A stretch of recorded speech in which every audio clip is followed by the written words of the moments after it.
વડોદરા શહેરમાં ન્યાય મંદિર સહિત સંવેદનશીલ વિસ્તારોમાં foot patrolling. DCP zone 2 Manjita વણઝારાની આગેવાનીમાં ફૂડ પેટ્રોલિંગ કરવામાં આવી.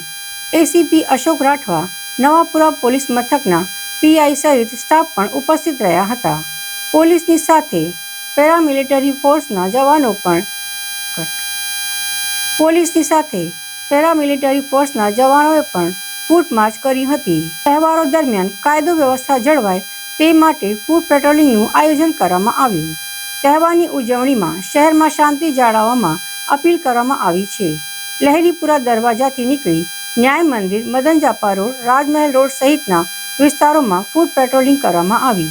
નવાપુરા અને રાવપુરા વિસ્તારની અંદર ગણપતિ મહોત્સવની ઉજવણી શાંતિપૂર્ણ પતે એ માટે અમારા પોલીસ સ્ટેશનનો સ્ટાફ પેરામિલિટરી ફોર્સીસ સાથે ફૂડ પેટ્રોલિંગ અને એરિયા ડોમિનેશનની કાર્યવાહી થઈ રહી છે. આપના માધ્યમ દ્વારા હું કહેવા માંગુ છું કે વડોદરાની અંદર ગણપતિ મહોત્સવ ખૂબ શાંતિપૂર્ણ, સુરક્ષિત રીતે પતે એ માટે આપણે કોઈ અફવાઓમાં ના ફસાઈએ, ટોળાશાહી ના કરીએ અને પોલીસ સાથે સાથ સહકારમાં રહીએ. અને અત્યારે હાલ એરિયા ડોમિનેશનનું કામ ચાલી રહ્યું છે અને પોલીસ તહેવારો સુરક્ષિત રીતે ઉજવાય એ માટે સુસજ્જ છે.